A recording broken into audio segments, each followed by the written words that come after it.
everybody, guess what? We get mail. I know it's hard to believe with only a few, maybe 9 people listening, as Leah always seems to say. We actually get mail, and we get mail from all over the world.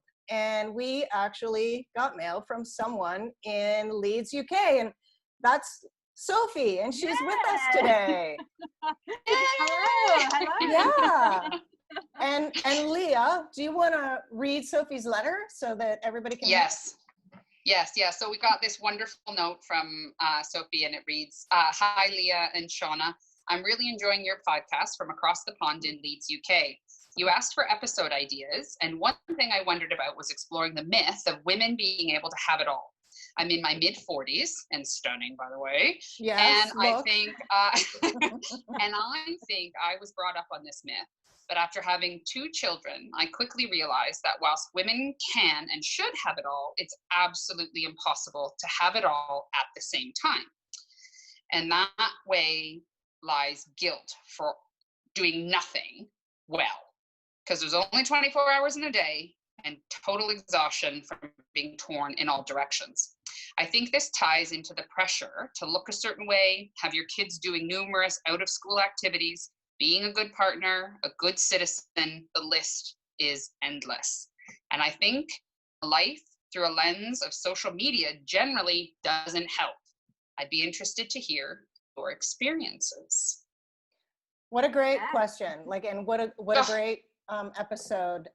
Quickly, Sophie and Leah know each other. Sophie, can you tell us how you met Leah? The Leah and Sophie story? So I know we'd probably tell different stories here, wouldn't we, Leah? I know Leah from a really long time ago when we both worked in Leeds. Leah was in the UK for a year, was it? Maybe a little bit less. Well, your husband was at University of Leeds, is that right? That's right. So, yeah. And Leah was this amazing PA to our chief executive. And we were mid-20s, I want to say. Careers ahead of us. Yeah. Working hard. Wow, incredible. Hard. Yeah. Work hard, play hard. I do remember. I love that about.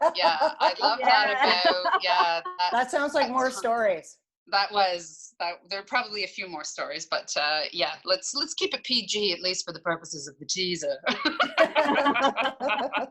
Definitely, but I've been friends with Leah on Facebook and various social media for a long time, so I feel like I know you, even though I haven't seen you for so long.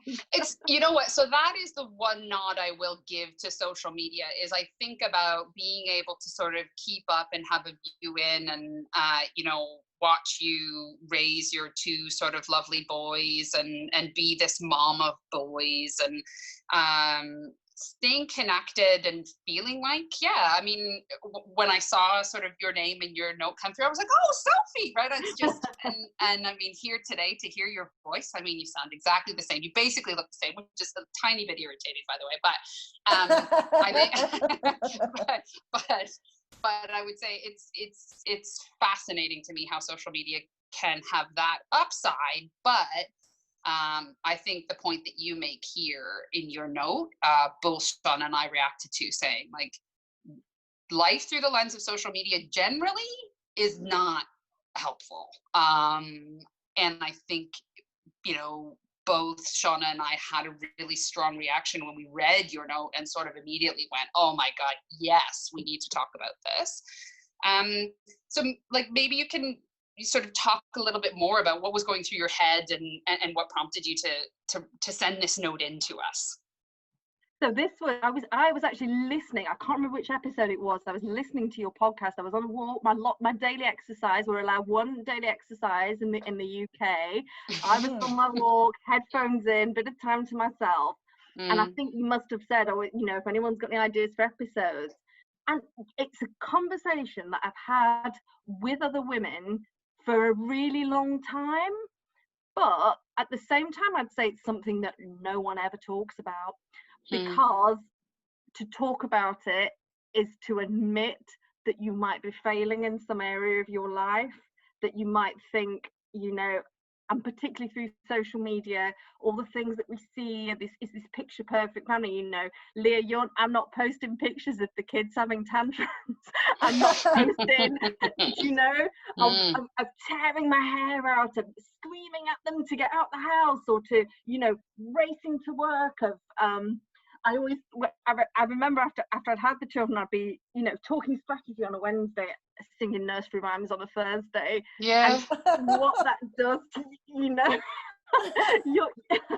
you'll know this. And I think whether you've got kids or not, it's there, and there's this pressure that perhaps wouldn't have been there years ago without social media, to look a certain way, that your life is in a certain way, that your house looks, you know, great, that your kids are this, that and the other, and that, you know, that they're perfect. And one of the other things that came to mind, I don't know whether you've had this in Canada, in the UK during our lockdown, where we've been, you know, everyone's been at home, there's been a spate of people having doorstep photos done of the family. Yeah, I've seen that. Yeah. I've totally And seen they're that. gorgeous, like they're gorgeous, picture perfect, you know, couples, family, you know, here we are. And I just think it's like, because you close that front door, what is going on behind that door? Oh my God, there's dead bodies. There's dead bodies in the house. Well, and shit all over the floor, and there's Yeah. like dishes in the, you know, all over the place. And Yeah. I'm not a mom, so I, you know, like having it all, that stuck out for me about the part having it all. And and you know, you two are in jobs that are, you know, stressful. I mean, and I think, why is there this pressure specifically on women to have to be good at a gazillion fucking things all at the same time? Like, and I mean, you got to be a great mom, like you said, Sophie, but why is there the pressure in general? Like, what does success look like? Like, what is success? I mean, and who dictates that to us? You know what I mean? Like, it's us, you know. And I've really thought about this since I fired off that letter, and then I've thought about it. And I think it only comes in our own heads, for sure. It's our perception of other people, and wanting to paint a perception of ourselves, of, you know, succeeding, of do, you know, achieving in all areas. I think a lot. It feels like there's this constant quest to be worthy, and worthy of what and from whom is interesting, and not something that I could answer, but that's what it feels like to me when we put on filters, and when we put on pretense, and when we attempt to present ourselves as sort of having our shit together, etc. Is that it ultimately is making a case for us being enough, good enough, smart enough, competent enough, a good enough mother, all of those sorts of things. And I think it keeps sort of kind of coming back to the failure to do that. If I don't shape my image, if I don't shape and influence what people think of me and what people see of me, I think there, again, it comes down to fear of what will they see if I don't shape it. And if they see what's just there, that's raw and real and unfiltered and unpackaged and airbrushed and eyebrows tweezed and all that sort of shit, what if they don't like me? But what if they do? And what if they feel they can connect what if to they you? do? What if they do? What But what if they do? can? Yeah. And what if they can, but I think it takes a real act of bravery. And I'll be honest, like, I often feel like I'm talking out of both sides of my mouth, because I genuinely believe that part of my calling is to sort of be a bit more vulnerable and sort of show the gross underbelly and admit when I'm struggling and tell stories about all the times that I fucked up and do all of those sorts of things.